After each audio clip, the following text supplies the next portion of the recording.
व्यक्ति भी हाथ में उसको भी उठाइए। जीने का अधिकार चाहिए, जीने का अधिकार चाहिए, शिक्षा का अधिकार चाहिए, हमको चाहिए सब कुछ। शिक्षा का अधिकार चाहिए, शिक्षा का अधिकार चाहिए। क्या चाहता गिरिडीह, क्या चाहता गिरिडीह? शिक्षा में भेदभाव करना बंद करो, बंद करो, शिक्षा में भेदभाव करना बंद करो, गुणवत्ता शिक्षा का प्रबंध करो। राष्ट्रपति का बेटा हो या गुलगुलिया की संतान। भाषण देने और सुनने से काम नहीं होगा, हमको मिलके संघर्ष करना पड़ेगा जमीन पर, गांव-गांव में। तो आइए फिर से एक बार समझने की कोशिश करें। भाई आप सामने ऐसे कभी दिखना चाहिए।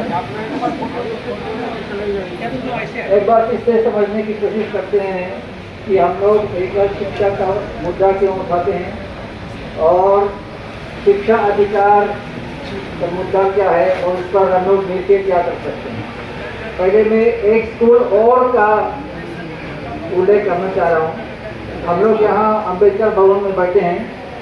आप अगर पूछेंगे कि सबसे नजदीक स्कूल कौन है, कौन स्कूल है, तो यहाँ हमारे पीछे कोटी बाजार का एक स्कूल है और हम लोग उसी स्कूल पार करके यहाँ रैली निकालते आए हैं। और मैं उस समय रैली से निकाल के थोड़ा स्कूल के अंदर घुस गया हूँ इस उम्मीद में कि क्योंकि गिरिडीह शहर में तो शायद थोड़ा सा ठीक ठाक स्कूल दिखेगा, लेकिन ऐसा बिल्कुल नहीं था। उसी स्कूल में भी जो यहाँ मेन रोड पर गिरिडीह के बीच में है, वहाँ भी एक ही शिक्षक है। एक ही शिक्षक है जो वह अनुपस्थित था, वो ब्लॉक चला गया था। रसोई वाली के अनुसार रसोई वाली अकेली थी।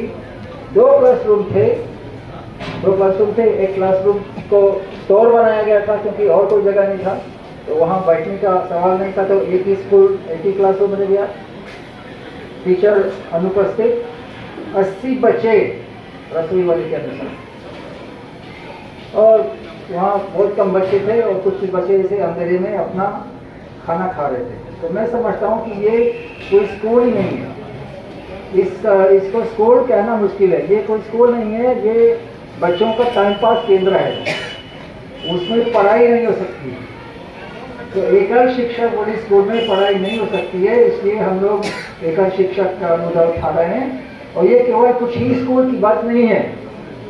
झारखंड में 3 स्कूल में से एक प्राथमिक स्कूल है जिसमें अकेले टीचर है।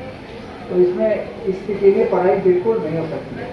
गिरिडीह जिले की बात करें तो यहाँ 500 से ज़्यादा सिंगल टीचर स्कूल है, तो बहुत बड़ा मुद्दा है और ये पूरा शिक्षकों की कमी की एक प्रतीक है।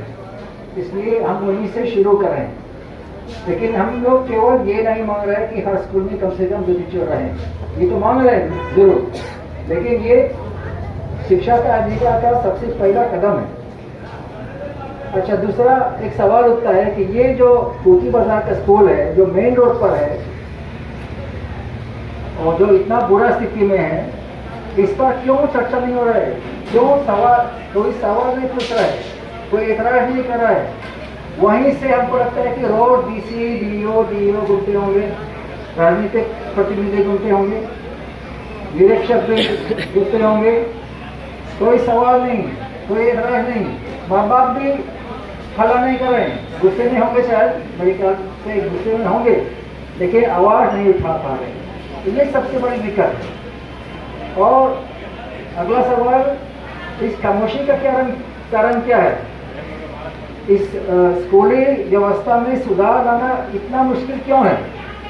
इसका जवाब मेरे ख्याल से ये है कि स्कूली व्यवस्था जो है अमीर बच्चों के लिए बहुत अच्छे से काम कर रहा है, इनको कोई दिक्कत नहीं है। जैसे एक साथी ने कहा कि अमीर बच्चे के लिए एक व्यवस्था और गरीब बच्चे के लिए दूसरा व्यवस्था, वो बिल्कुल सही है। अमीर बच्चे आराम से पैसा दे के प्राइवेट स्कूल में पढ़ते हैं, इनको कोई दिक्कत नहीं। कोविड के समय में भी उनको कोई दिक्कत नहीं था, आराम से अपने घर में ऑनलाइन स्मार्टफोन लेके पढ़ते थे।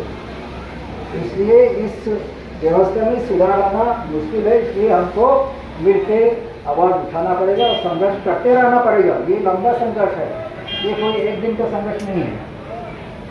अच्छा, तो अब शिक्षा का अधिकार कानून का थोड़ा सा बात करें, क्योंकि एकल शिक्षक, हम लोग इसलिए एकल शिक्षक का मुद्दा उठा रहे हैं क्योंकि ये शिक्षा का अधिकार कानून का सबसे पहला प्रावधान है कि हर स्कूल में कम से कम 2 शिक्षक रहे और हर स्कूल में 30-30 बच्चे का एक टीचर रहे। और जब तक टीचर पर्याप्त नहीं होंगे तब तक पढ़ाई बिल्कुल नहीं हो सकती। अच्छा, इतने कम टीचर क्यों हैं? इसका कारण क्या है? इसका कारण क्या है कि इतने कम टीचर है?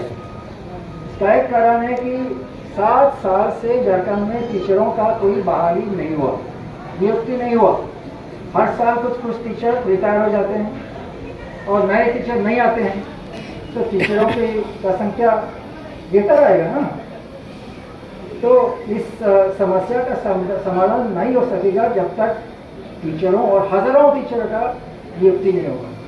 और सरकार, झारखंड सरकार बोलते रहते हैं कि हम टीचर का अपॉइंटमेंट करेंगे, सालों से बोलते रहते हैं, लेकिन नहीं करते।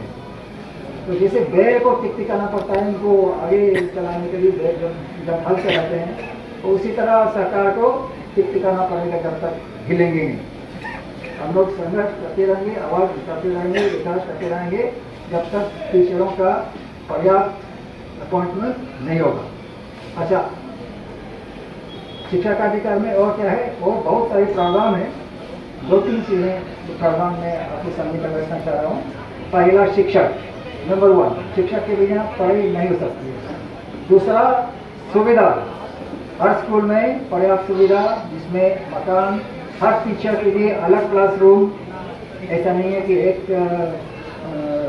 क्लासरूम सारे बच्चे के लिए, एक टीचर के लिए एक क्लासरूम, उसके साथ बिजली, पानी, शौचालय, प्लेग्राउंड, बाउंड्री वॉल, ये सब होना चाहिए। सब आपका अधिकार है। तो शिक्षक, सुविधा।